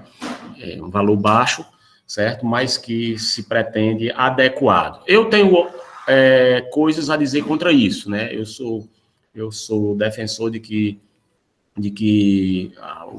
o buraco é mais embaixo, o problema é mais sério do que se projeta, né? Você pode botar esgoto num tubinho desse tamanho aqui, na prática ele acaba trabalhando quase a seção cheia no período chuvoso, por conta de ligações prediais inadequadas, juntando esgoto com água pluvial nas residências, mal feitas, né? Ligações e que a CAGES não fiscaliza adequadamente, acaba prejudicando no período chuvoso, e o pau que rola é os poços de visita estourando, né, na época das chuvas, né? Então, tudo bem, nós levaremos as contribuições pluviais parasitárias do ponto de vista de norma em consideração, mas eu recomendo que vocês estudem bem, conheçam bem a rede, conheçam bem o local, assim, conheçam bem como até questões culturais e educacionais podem influir nisso, né? Muitas vezes o camarada vai lá, rouba a tampa do posto de visita para vender no quilo, para pegar e fumar de crack. O que é isso? Aspecto social, né? Vulnerabilidade social. O camarada, ou então às vezes é simplesmente vandalismo mesmo, acaba por ruindade, pega a tampa de visita e leva, e fica o bicho aberto lá. Quando chove, a água de chuva entra no esgoto, prejudica a rede, prejudica o tratamento, prejudica tudo. Certo? Para você ver como a coisa é complexa quando se trata de meio ambiente e gestão de meio ambiente urbano, né? Aí eu tenho aí o problema do esgoto industrial, que chega também afluente à sua estação de tratamento. Tome cuidado com isso, porque muitas vezes você projeta uma estação de tratamento e ela não dá eficiência adequada, porque certos compostos lançados sem o tratamento adequado prévio recomendado na lei e nas normas brasileiras, chega na tua ET, mata as tuas bactérias metanogênicas e não dá o tratamento, começa a fedentina, né, porque as sulfetogênicas começam a aparecer e lança aí o Chanel 5 no ar, né, e vai para a narina do povo, e aí a culpada é quem? É o projetista. Tome cuidado, tem que analisar o que está acontecendo, contribuições indevidas industriais à rede que estão matando a biota biológica de tratamento. Olha só, tudo isso. Então, temos aí, então, as águas de infiltração, que normalmente é proveniente de encharcamentos, de regiões chuvosas, de afloramento de lençol, etc. São indesejáveis, mas penetra na canalização. Por isso, o que tem a ver? Tem a ver que vai parar lá na tua ET que tu está projetando, certo? E aí temos as contribuições singulares, que são aquelas que são que vêm advindas de hospitais, né, de hotéis, de centros universitários, etc., que vão pontualizar a vazão em determinados locais e vão levar, vamos dizer, a certas sobrecargas hidráulicas em determinadas horas do dia, lá na tua ET também. Olha aí a contribuição, é o que eu falei, ó, o PVzinho estoporando, choveu, e aí tá lá, né, água de chuva misturada com esgoto, estourando no PV, e tá todo mundo andando aqui, certinho que isso aqui é água de chuva, na verdade isso aqui é cocô, né, cocô batido no liquidificador, coisa linda, né? Aí é aí onde eu digo, né, até numa palestra minha que está disponível aí, que se você quiser assistir no canal, que foi feita esse ano passado, né, até onde eu digo, né, quer dizer que o saneamento, todo mundo diz, né, não, o saneamento minimiza os impactos e resolve os problemas ambientais e um benefício para a saúde pública, é tudo muito lindo no discurso dos livros e dos cursos de mestrado, doutorado, especialização e das defesas de TCC, mas na engenharia, na prática, por conta de coisas desse tipo, era melhor não ter saneado, porque antes o esgoto, pelo menos, estava indo contaminar só o lençol freático. Olha a loucura que eu estou dizendo aqui, meu povo, me entendam bem. Mas agora, eu afloro o esgoto a céu aberto, espalhando nas ruas cocô, que antes não era espalhado, era infiltrado, né? E infiltrar no solo, que chegava, era nitrato lá no aquífero. E agora não, e agora você está convivendo 4 meses do ano na quadra chuvosa com coliforme, ovidielminto, para cima e para baixo, sem falar em outras contaminações aí, traço, né? Esgoto efluente industrial, etc. Então, essa é a realidade. Lá na norma brasileira, vamos afunilando aqui para tentar concluindo, já falei demais. Eu sempre dou a liberdade, vocês podem aí parar e abrir o áudio e perguntar, mas como ninguém pergunta mesmo, né, lamentavelmente, então eu vou aqui falando, né, eu gosto de dar aula, eu estou aqui para dar aula, então vamos para frente. Olha lá, o que é que a norma vai tratar, que vocês vão dar uma lida lá. Recomendo veementemente aos meus colegas, não é mais quinta série, né, ninguém está obrigado a nada, mas é recomendável a leitura de toda essa norma. E deixa eu dizer uma coisa, é seu livro de cabeceira do lado lá para elaborar os seus projetos de esgoto, certo? É requisito aqui as plantas topográficas confiáveis em escalas compatíveis, normalmente escala 1 para 2.000, escala 1 para 1.000, 1 para 2.000, 1 para 5.000, estourando. Para o estudo preliminar, você pode até usar 1 para 10.000, dependendo do tamanho, mas você vai usar elas intercambiavelmente, né? Para que você possa visualizar aí as diferentes concepções. Lembra que eu falei que não é só para olhar para a área da ET, mas para a área de entorno. Dados de recursos hídricos da região que podem influir no sistema, né? E aí eu cito o caso da cota de cheia do corpo receptor. O que é que adianta você projetar uma ET naquela área perfeita, coisa linda, novela da Globo, e aí você vai lá e coloca a ET lá na área, só que a ET está numa zona de alagamento. Der uma chuva, aquelas chuvas, né, de 50 anos, que dá em 100 anos, fora da normal climatológica, mais um dia dá, né? E aí dá aquela chuva, alaga toda a ET e todo o esgoto fica chegando, que a população está fazendo os seus serviços boreais, sanitários, todos os dias. E não tem como esgotar, o esgoto volta para dentro das casas e começa a sair lá no trono de Elizabeth. Já pensou que absurdo? E os caras vão passar, enquanto chover, né, vão ficar lá. Enquanto tiver alagado, enquanto o rio tiver alagado, todas as casas não conseguem esgotar os seus esgotos, seus marinheiros. Já imaginou o transtorno sanitário, ambiental, de saúde pública que tu causou, porque projetou mal projetado, porque fez uma concepção equivocada, não fez estudo preliminar, garantindo o conhecimento de onde é que eu posso entregar o meu emissário sem o meu esgotinho tratado, sem ele afogar num período de chuva, num dilúvio grande que vier. Não, mas eu li na Bíblia que não vai ter mais dilúvio para destruir o planeta. É para destruir o planeta, mas um dilúvio local que encha e alague uma cidade é comum demais. Lavra da Mangabeira que o diga, né? Certo? Campina Grande que o diga, né, Aparecida? Lá, o canal lá, estourou lá, eu estava até lá, e alagou lá naquela região ali, daquela padaria ali perto do viaduto, né? Coisa linda, né? Então, acontece, certo? Então, quais são as características físicas da região de estudo? Você vai verificar condições do solo, vai identificar quais são os acidentes principais e quais são as influências disso na concepção do sistema. O aspecto topográfico aqui, quando fala do relevo, né? Está falando da topografia, então vê o que tu aprendeu lá com o Vidal, ou com Terezinha, ou com quem lá foi, para você poder agora aplicar os seus conhecimentos de topografia, né? As curvas de nível, para onde é o tal VEG principal, onde é que é a convergência das vazões, né? Informações meteorológicas, porque não quer que tem a ver, porque as chuvas influenciam, inclusive, na qualidade do efluente, diluição do esgoto, né? E, inclusive, influenciam nas contribuições parasitárias. Regiões que chove muito, aumente sua taxa de contribuição parasitária. Região que chove pouco, diminua para não superdimensionar a ET, né? Leve em consideração esses aspectos. Vento, que diabo tem a ver, Júnior? Vento com projeto de estação de tratamento. Emissões odorantes, o azarro que a ET lança, o fedor, vai parar na comunidade próxima. De onde é que vem os ventos? Os ventos dominantes. Aqui na nossa região, os alísios vêm de sudeste. Na nossa região aqui também predomina de sudeste.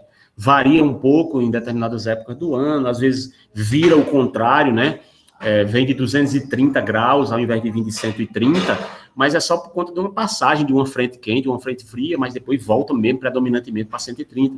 Na maior parte do tempo, a população daqui da nossa região vai receber ventos ali de sudeste. Então, aí você leve isso em consideração na hora de dizer onde é que eu vou localizar a minha estação de tratamento, né? E assim vai, tá certo? Informações geológicas, Júnior, diabo é que tem a ver informação geológica com o projeto de uma ET. Tem a ver que quando você for instalar a sua ET, você vai fazer movimento de terra. E para fazer movimento de terra, você vai ter que conhecer as camadas do solo, do subsolo ali, né? Só a rede, você já chega às vezes com absurdos 2,50 metros, 3, 4 metros de profundidade, né? 4,50 metros admissível máxima pela CAGES, né? Para chegar. Já imaginou ter que escavar tudo isso e aí garantir que o terreno da ET, lá a ET esteja no nível adequado para receber esse esgoto, né? No nível do tratamento preliminar, depois você bombeia, né? Para chegar na ET, né? E aí, mas mesmo assim, você chega no terreno, não se preocupe não, que não é o céu não, ainda não, viu? Você chega lá na área da ET lá, e o terreno é todo irregular, ou então tem uma declividade de 3, 4, 5%. Então, às vezes, você precisa escalonar, o que é excelente, né? Porque você minimiza a questão de bombeamento. Às vezes, você precisa fazer aterro compensado, nivelar, fazer muro de arrimo. Então, você precisa trabalhar o solo. Isso, dependendo do tipo de solo que você encontrar lá, o custo vai ser menor ou maior. Escavação de primeira, segunda, terceira categoria. Cadê o orçamento na disciplina? Cadê o orçamento no curso? Pois é, vocês têm que saber essas coisas. Talvez vocês viram isso em mecânica dos solos, eu acho, né? Escavação de primeira, segunda, terceira categoria. Mas aí, dependendo disso, você onera o custo, né? Já imaginou? Você não leva em consideração as informações geológicas, não faz sondagem nem nada, quando chega lá na área da ET, Mauriti, quem é de Mauriti aí? Chega lá na área da ET, tá lá. Eita, caramba, aflorando a rocha, é rocha mesmo, é na pedra. Aí você tem que usar escavação com dinamite, né, com rocha branda, a frio ou a quente, né, aí tem que explodir, fazer desmonte de rocha, né, para poder construir a ET. Já imaginou? O custo disso, né? A ET estava prevista para ser R$1 milhão. Não, meu amigo, foi para 3 milhões, né? Eu estou aqui imaginando aqui um custo, né? Maluco. Tem que fazer informações fluviométricas, né? Como é os rios, onde é que vem, para onde vai, né? É fundamental, né? E a questão de enchente, leva em consideração também. Por exemplo, fluviometria, o Rio São Francisco está passando a transposição. E agora? Agora, todos os municípios que têm tributários afluentes à transposição do Francisco têm obrigatoriamente que ter estação de tratamento de esgoto. Olha aí a conexão. Corpo receptores existentes e prováveis. Minha ET é aqui, minha área da ET é aqui. Qual é o corpo receptor mais próximo? Professor, mas eu não tenho na minha área um corpo receptor próximo. Qual é a decisão? Bom, aí você tem que garantir o tratamento e a cloração para atender a norma 13969, que diz que você pode, após o tratamento, lançar em uma galeria de drenagem. Aí sim, não é uma lei, viu? Não confunda legislação com norma. Não é uma lei. A norma brasileira vigente diz que se você não tiver um corpo receptor, tratou o esgoto, clorou o esgoto para garantir um cloro residual mínimo de 0,5 miligrama por litro, você tem que ler essa norma, certo? Leia, é outra leitura fundamental para vocês, projetos de saneamento esse semestre. Norma 13969 de 1997. Está disponível lá no Google Sala de Aula para vocês. E lá diz que você tem que clorar. Aí, se você fizer isso, você pode, em paz, entre aspas, viu? Porque tem outras discussões aí sobre lançamento de cloração aí misturado com matéria orgânica, né, para dar organoclorados, né, que são potencialmente cancerígenos, mas é outra discussão. Isso vocês já fizeram lá para trás.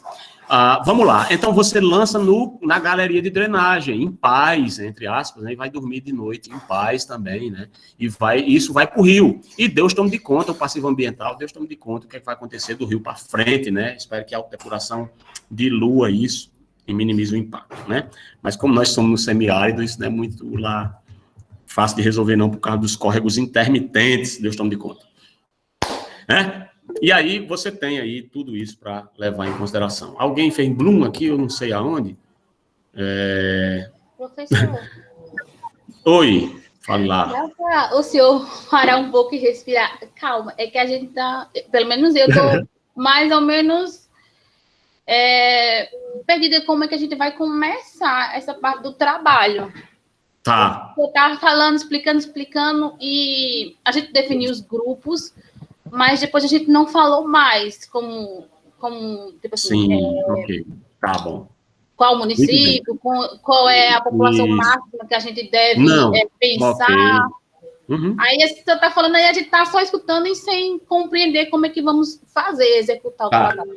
Eu acho que assim, Aparecida, beleza, obrigado pela sua intervenção, você tem razão. Respirei aqui um pouquinho. O que eu estou tentando colocar para vocês são os aspectos realmente técnicos, né, para a gente trabalhar o estudo de concepção. Isso vale para qualquer tipo de tamanho de sistema, seja de um sistema de um condomínio, seja para um sistema de uma cidade de 1 milhão de habitantes. Claro que começa a se complexificar à medida que você tem a distribuição em subbacias diferentes. Mas olha só, para o projeto final de vocês, não se agoneie agora, porque quando a concepção... Amanhã nós teremos mais uma aula ainda, inclusive Google Meet aqui, e aí é naquela aula que eu estou pensando em começar a mostrar para vocês como é que isso se daria na prática, para você elaborar o do projeto de vocês, como é que vocês vão selecionar a área, como é que vocês... quais as áreas que vocês vão escolher, etc, etc, né? Então, a minha proposta é para que amanhã a gente discuta nesse outro aspecto, certo? Tá bom? Pode ser? Tá bom, tá. Ok. Não se agoneie, não, que depois a gente vai tentar linkar isso com como é que nós faríamos, certo? Então, muito bem. Então, vocês vão levar em consideração essas questões da legislação, vão levar em consideração o aspecto populacional, lembra lá, Ianice ensinou isso a vocês em tratamento 1, fazer o estudo populacional, etc. Esses aspectos de comunicação local e regional e acesso, está muito relacionado às informações que no projeto, para que o pessoal que vai elaborar, que vai ganhar a licitação para executar a obra, possam saber onde estão se metendo para prever logística, tá certo? Acesso, compra de material, se eu estou comprando, como é o acesso para eu trazer um reator numa carreta, entendeu? Lá de São Paulo para cá, como é as estradas, tudo isso é muito importante. Eu fui contratado para fazer um projeto lá em Labréa, lá no Amazonas. Caba velho, para tu levar a tua estação lá para lá, vai ter que ir de barca pelo Rio Negro, sabe? Qual é o Solimões? O Rio Negro, né? E lá vai o Rio Amazonas, eu acho que é o Negro. E você vai ter que... alguém confirma aí para mim se quiser. Mas o fato é que você vai ter que avaliar, apresentar isso no teu memorial descritivo e no teu estudo preliminar para que o projeto... Quem vai construir isso tem essa noção de onde é que está se metendo, né? E aí esses dados dos municípios, onde você vai conseguir, você já sabe, você já tem feito isso patrasmente, até em outras disciplinas, e elaborando memoriais semelhantes, assemelhados apenas ao nosso, e aí você usa os dados, por exemplo, no nosso Ceará, do IPES, né? Aí você tem dados de todos os municípios do Ceará com bastante detalhes. Depois você vai levar também em consideração informações sobre mão de obra, tem material e mão de obra. Eu vou projetar um nodos ativados, certo? E aí tu vai implantar isso lá em Labréa, no Amazonas, né? E quem é que vai operar essa ET? Não pensei nisso. Pois é, tu tá entendendo? Tem que avaliar a disponibilidade do local de mão de obra, não só para construção, mas também para operação e manutenção, né? Materiais de construção tem disponível no local, muitas das vezes tentar fazer uma ET aqui de fibra, de polietileno de alta densidade, compacta, não sei o que, sim, muito chique. Mas, rapaz, né, tem tijolo lá, não tem concreto lá, tem cimento, talvez não fosse melhor trazer essa bicha pelo rio, não é melhor fazer de concreto armado, não, lá no local. É mesmo, né? Não tinha parado para pensar nisso, tá entendendo? Então, leve em consideração esses aspectos de disponibilidade local e regional, e tudo isso relacionado à previsão para construção, certo? Energia elétrica, calculei lá a bomba lá de 20 CV, trifásica, aí quando tu vai lá na tua região, não, o máximo que tem é de distribuição bifásica, ou às vezes em um sítiozinho lá, só chega lá na comunidade, tem uma comunidade de 50 casas, o prefeito quer fazer o sistema lá de saneamento, quer ganhar eleição, dizer que trouxe saneamento para a zona rural, mas lá só é monofásico, o projeto está errado. A bomba não vai funcionar, porque lá é monofásico, a comunidade só recebe monofásico, tu projetou uma bomba trifásica. Então, leve em consideração isso, e confiabilidade também, né? A energia vive faltando e o esgoto acumulando, como é, né? Então, leve em consideração tudo isso. Claro que nós temos motores, né, movidos a diesel, ligados aos geradores de energia, né, e tal, etc. Mas, enfim, tudo isso, né, tem que providenciar até combustível, né, a diesel, para poder garantir o funcionamento nas intermitências de funcionamento da energia elétrica. Avaliar a tensão, a potência, a frequência, especifica o material, compra uma bomba de 110, 220 volts, chega aqui na nossa região, não, aqui não é São Paulo, aqui é 380, 220 volts, pronto, a bomba está errada, gastou dinheiro, prejuízo, tem que ligar para o fabricante, devolver, atrasou a obra, entende? Essas coisas são importantes. E aí, vai-se embora, né? Vários outros informações que são pertinentes, que a norma, meu povo, meio que coloca para vocês quase que como uma receita de bolo, quase que coloca como uma espécie de lembrete, de checklist, para que você, eita, eu tenho que pensar nisso na hora de projetar a minha ET, certo? O cadastro de sistema existente, plantas e detalhes, dimensões, etc. O que é isso aí, professor? Isso aí diz respeito, por exemplo, você vai projetar um sistema, mas aí você tem que já saber o que está construído lá. Eu vou projetar uma rede e uma ET. Mas sabe de uma coisa? Lá na região, na rua que tu tá passando lá o coletor, que vai pra ET, que tu disse o lugar que é bem bonitinho ali, bem chique, bem novela da Globo, né? Olha só o que acontece. Tá passando ali uma galeria de drenagem com as dimensões de 2,40 m por 1,50 m. Eita, e agora? Como é que eu vou passar o meu esgoto para poder chegar na ET? Linda, linda, linda novela da Globo, que chega... Não vai, não dá mais para passar. E aí, agora? Pronto, isso se chama as interferências de projeto.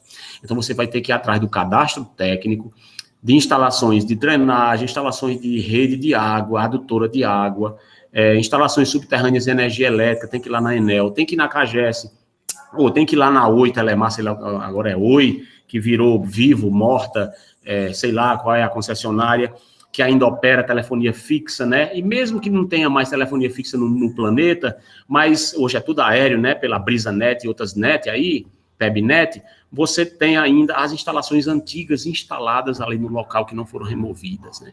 E aí, para remover, saiga, porque tem que ver a companhia, tudo, permite remover, não permite, não, ainda está funcionando, ainda tem algumas ligações, ainda existem telefones ligados nessas linhas, não pode remover, aí tem uma tubulação do tamanho do mundo lá, passando lá na avenida, né, que cabe um homem dentro, né, em pé, aí você, eita, caramba, e agora como é que eu passo minha rede de esgoto? Aí pronto, vai ter que fazer um sifão invertido, vai ter que pensar na solução, engenheiro, né? Então aí são cadastro técnico, interferências, tá aqui a rede de esgoto projetada, por onde é que ela passa, por onde é que ela não passa, onde é que está passando o PV, do que já está projetado, etc, né? Dependendo do tipo de rede, se ela é condominial, se ela é intramuros, por dentro das casas, com a caixa de ligação para uma rede coletora que passa aqui ou não, né? Dependendo de qual sistema, levar em consideração essas instalações, a capacidade delas, as informações sobre esse esgoto nessa área existente, etc., que possa influir na sua decisão de projeto, né? E também se recomenda a norma administração do sistema existente, como é a CAGES. Você conhece a CAGES? Como é? A CAGES ela é uma empresa bem estruturada, como é o organograma dela, ela funciona bem, qual é o nível de eficiência dela, o índice de atendimento dela para a comunidade, ela opera bem sua rede de abastecimento de água e de esgotos, etc., como é a situação de pessoal, tem gente disponível para operação e manutenção, tudo isso é recomendado que o projetista tenha em mente na hora de usar a sua arte, o seu feeling, o seu tato para projetar, né?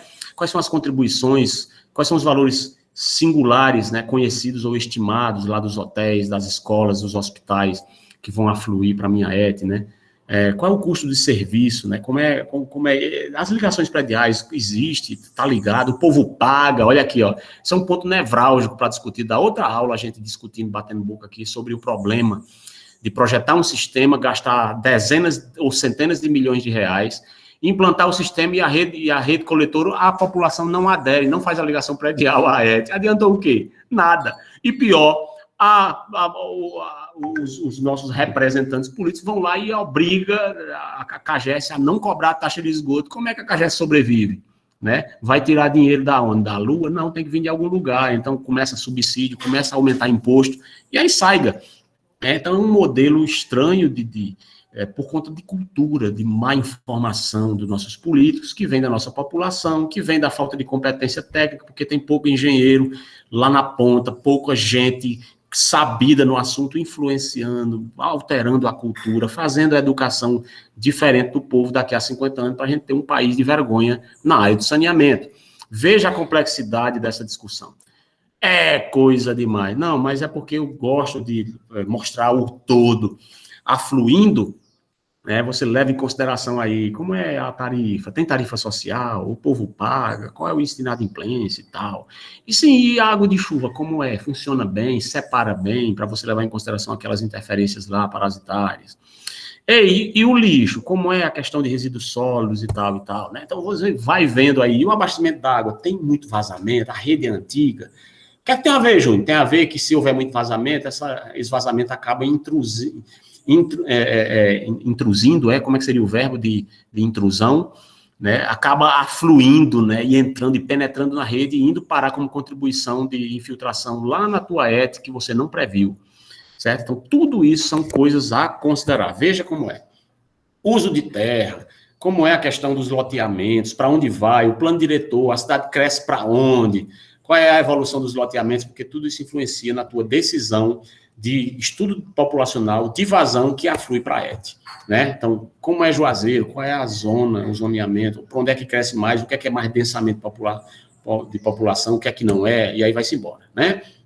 Veja os aspectos da legislação, né, em vigor na região, a questão dos outros projetos eu já me referi, aqui é só umas fotos mostrando na prática como é que funciona, né, aqui um 3D mostrando o que é que está debaixo do chão, que a gente tem que tomar cuidado na hora de projetar a nossa rede de esgoto é essa daqui, né, essa cor de bosta aqui, tá vendo?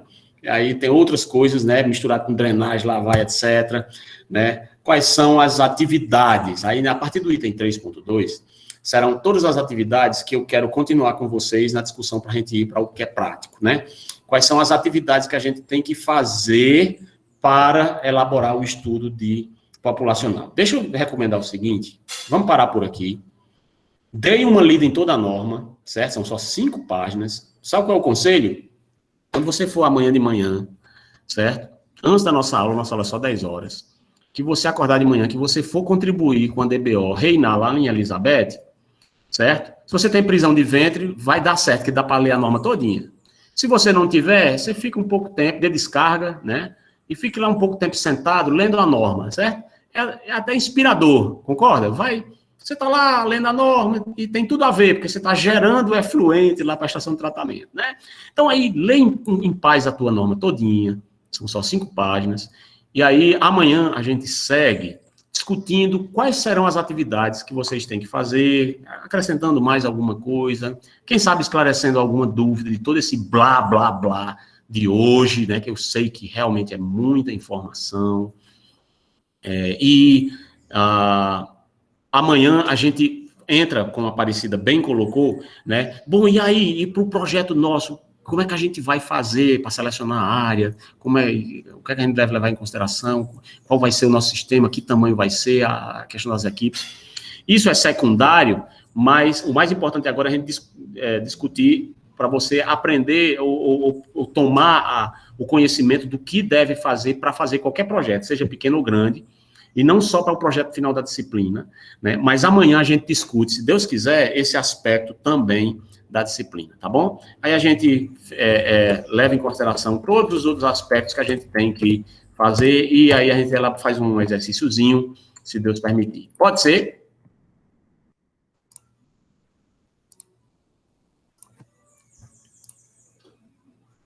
Pronto, muito bem. Beleza. Meu povo, então, nada mais havendo a tratar, considerando que todos nós já estamos cansados, eu de falar, você de ouvir. Se alguém quiser se colocar, se manifestar, fazer alguma pergunta, colocar alguma coisa, fica à vontade. Alguma sugestão também, eu aceito demais, certo? Alguma coisa? Cri, cri, cri. Tudo muito bem. Meu povo, muito obrigado aí. Até amanhã, se Deus permitir. Tá vendo? Assim que tiver o link disponível, eu coloco lá para vocês, se quiserem reassistir a aula, tá bom? Professor, Oi. Pode, vai lá. O plano de aula que você ficou de colocar, não colocou. Não, já tá lá. Tá, eu não achei, não. Não achou?